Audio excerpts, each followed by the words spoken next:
at Psyche. Nasaan ang aking mga anak? Nandito po kami, Ama. Ngunit nasaan ang inyong kapatid? Oh, si Psyche. Lumabas siya kasama ang isa sa manliligaw niya. Oo, mabuting balita yan.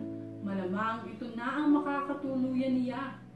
Hindi ako sigurado riyan, Ama. Bakit naman?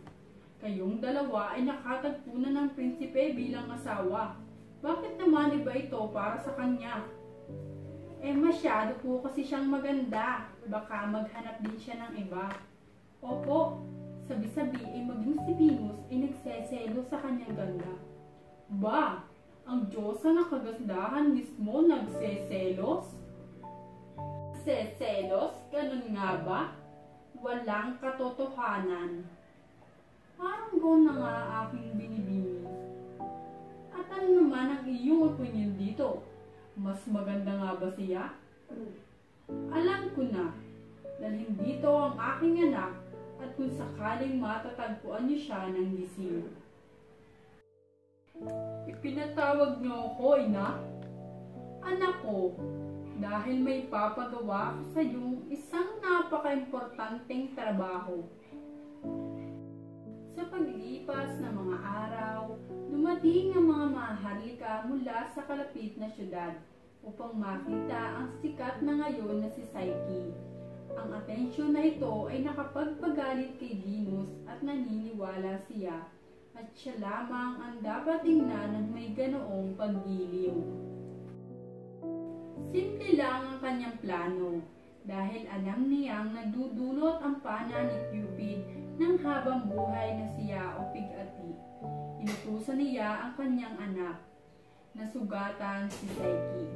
At sa pamamagitan nito ay mahuhulog ang loob niya sa pinakahamak at kinakatakutang nilalang sa buong sangkatauhan. At nagtungo na nga ito sa kwarto ni Psyche at natagpo niya itong natutulog. Ngunit ang mga simpleng plano ay nabibigo. Wala pa rin bang balita mula sa aking anak? Wala pa po. Hinahanap na po namin siya kung saan-saan, ngunit wala siya. Ang mga gustong manatiling nawawala ay bihira ng makita. Gayunpaman, ay nabigo siya sa kanyang misyon. Panahon na para ako mismo ang gumawa gamit ang sarili kong mga kamay. Oo, mahal kong Psyche. Ipahinga mo ang mga magagandang mata mo dahil ngayong gabi ang mata ng kalalakihan ay di na muling titingin sa iyo ng may paggiliw. Dahil hindi nila gustong tumandang dalaga ang kanilang anak, ang hari at reyna ay gumawa ng paraan upang makatulong. Ikaw ba ay sigurado na riyan? Hindi nagsisinungaling ang mga dahon. Ang prinsesa ay hindi na makakapag-asawa ng isang mortal. Siya ay ibibigay sa naghihintay na nilalang sa kinalimutang mundo. Siya ay ang kinatatakutan ng mga Diyos at ng mga tao. Hindi ito maaari. Ako ay patawarin mo, iha. Ano ang dapat nating gawin? Dalhin mo siya sa itaas ng bundok at bihisan niyo siya ng damit pamburol. At ng kanyang magiging asawa ay darating at kukunin siya bilang kabiyak. Ngunit paano namin siya makikilala? Makikilala na siya agad dahil siya ay halimaw. Bumagabag sa kalooban ng mga tao ang makilakilabot na utos ng orakulo. Alugmok sa pighati ang mga magulang ni Psyche.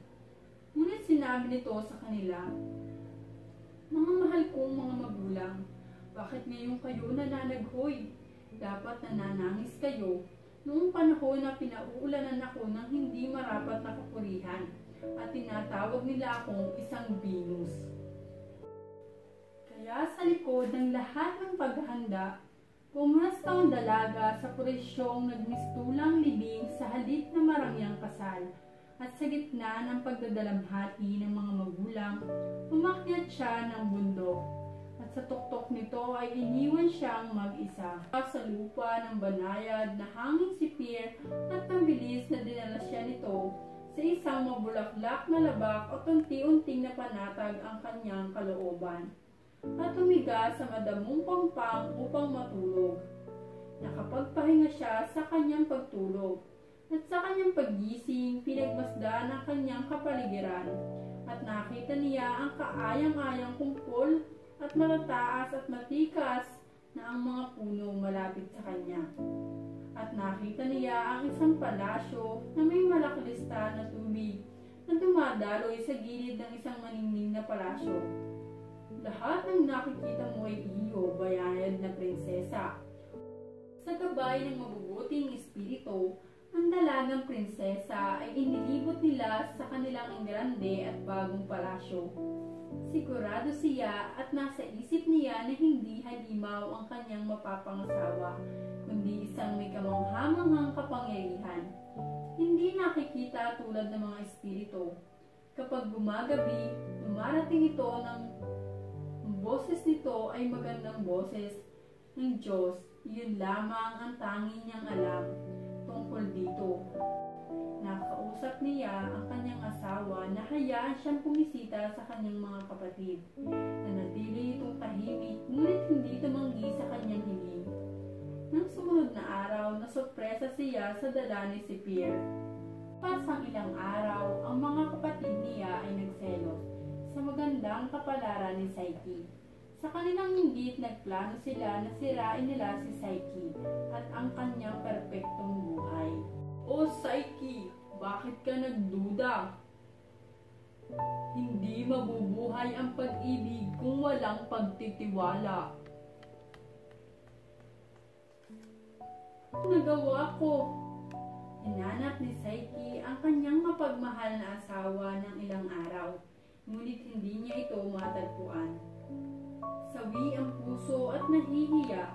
Wala siyang ibang maisip na makakatulong sa kanya kundi si Venus mismo. Kaya naman, pumunta si Psyche kay Venus at binigyan siya ng pagsubok nito. Isa na rito ang pagsamasamahin ang mga magkakauring buto na kanyang pinaghalu-halo bago dumilim. Pangalawang pagsubok, kumuha ng gintong balahibo ng tupa sa tabi ng ilog. Ikatlong pagsubok, kailangan niyang kumuha ng kagandahan mula kay Proserpina, ang reyna sa ilalim ng lupa. Hindi matiis ni Psyche na tingnan kung anong laman ng kahon, at dahil nga roon ay nakatulog siya.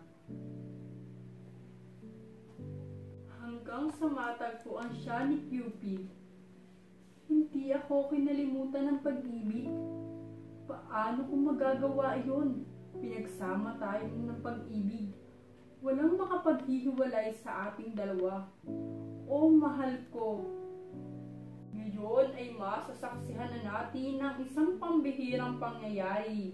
Bumalik ang pag-ibig pagkatapos mapagtagumpayan ng mga pasakit. Bukod doon ay meron ba ditong tumututol sa pag-iisang dibdib ni na Cupid at Psyche? Mabuti. Pakiusap.